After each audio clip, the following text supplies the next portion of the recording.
발표 시작하도록 하겠습니다. 네.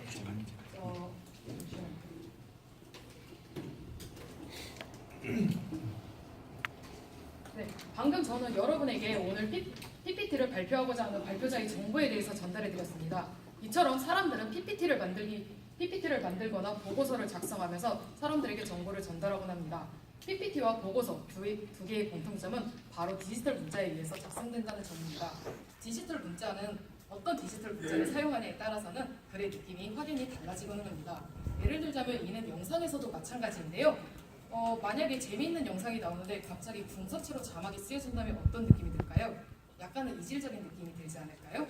그런 식으로 모든 시각적인 매체에서 폰트는 중요한 역할을 합니다.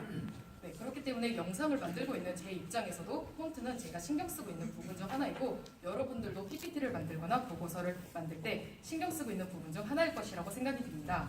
네, 그래서 저는 오늘 글씨 이야기라는 주제로 여러분에게 발표를 하려고 합니다. 네, 디지털화된 글씨 폰트에 대해서 여러분에게 이야기하려고 하는데요. 먼저 폰트의 개념에 대해서 이야기하고 마지막으로 폰트의 저작권에 대해서 이야기하도록 하겠습니다. 먼저 폰트는 김훈, 임진욱 저자의 한글 디지털 타이포그래피라는 책에 따르면 한 가지 글꼴을 이루는 시리즈 한 벌로 글꼴 또는 서체라고도 불립니다. 일반적으로 사람들이 가장 많이 쓰고 있는 글꼴에는 명조체와 고딕체가 있습니다. 고딕체는 딱딱한 글씨체로 딱 지금 보기만 해도 어떤 삐침이 없는 글씨체입니다. 영어로는 산세리프라고 하는데 여기서 세리프는 지금 명조체에서 보시는 것처럼 삐침을 뜻합니다. 그렇기 때문에 산세리프, 즉 삐침이 없는 글씨라는 뜻입니다. 그리고 명조체는 고딕체와 반대로 삐침이 있는 붓글씨라는 뜻입니다. 그렇기 때문에 영어로도 세리프라고 합니다. 저는 일반적으로 많이 쓰이는 고딕체와 명조체 중에서도 가장 일반적으로 대중들이 많이 쓰고 있는 폰트에 대해서도 여러분에게 몇 가지 알려드리려고 합니다. 바로 고딕체 중에서는 윤고딕과 나눔고딕, 곰고딕이 있고 명조체 중에서는 나눔명조와 서울 한강장체가 있습니다. 만약 여러분이 PPT를 만들거나 보고서를 쓸 때 어떤 폰트를 써야 될지 고민이 된다면 여기 있는 폰트들 중에서 사용하는 것도 괜찮을 것이라고 생각이 됩니다. 네, 지금까지는 폰트의 개념에서 이야기를 했습니다. 다음으로는 폰트의 저작권에 대해서 이야기하려고 하는데 마침 앞서 다른 발표자분이 저작권에 대해서 이야기를 해주셔서 여러분이 이해하는 데 좀 더 쉽지 않을까 생각이 듭니다. 네, 폰트의 저작권에서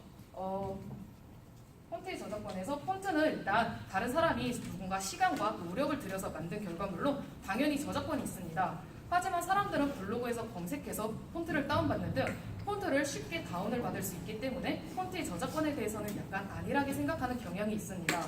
하지만 그렇기 때문에 사람들은 종종 폰트를 함부로 썼다가 벌금 통지서를 받게 되는 경우도 종종 생기고는 합니다.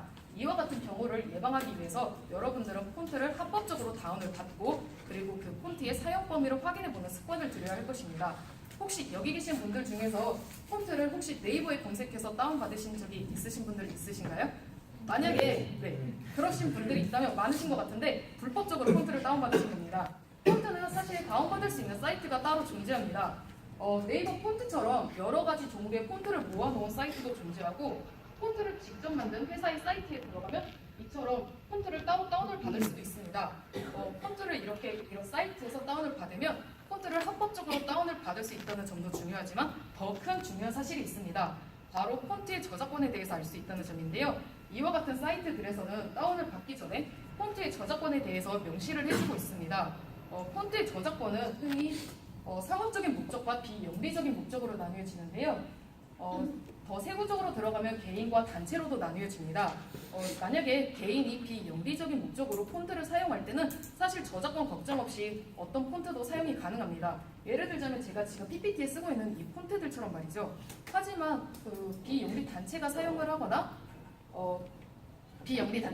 하거나 사람들이 상업적인 목적으로 사용을 할 때는 폰트의 사용 범위를 철저하게 확인을 해봐야 합니다.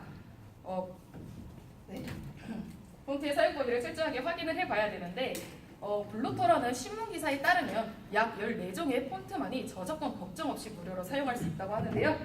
지금 보시는 이와 같은 폰트들이 이에 해당합니다.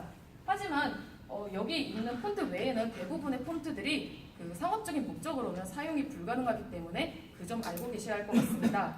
네, 저 오늘 폰트에 대해서 여러분에게 얘기를 해봤는데요. 혹시 아까 PPT를 사용해서 발표했던 분들 중에서 어떤 폰트를 사용해야 될지 고민하신 적은 없으신가요? 만약에 고민을 하셨다면 아까 제가 추천드렸던 폰트 중에서 윤고딕이라는 폰트는 어떨까요? 하지만 윤고딕이라는 폰트는 상업적으로 이용이 불가능하기 때문에 이와 같은 PPT 발표에서만 사용이 가능하다는 점 알고 계셨으면 좋겠습니다. 네, 마지막으로 한마디만 하고 발표 마무리하도록 하겠습니다. 네, 동가홍상이라는 말이 있습니다. 이왕이면 다운 치마라는 뜻으로 여러분이 많이 알고 있는 사자성어입니다. 네, 같은 값이면 더 좋은 것을 쓴다는 의미로 여러분이 폰트를 적절하게 선택하는 것이 바로 이 다운 치마라고 생각이 됩니다. 네, 여기서 발표 마무리하도록 하겠습니다.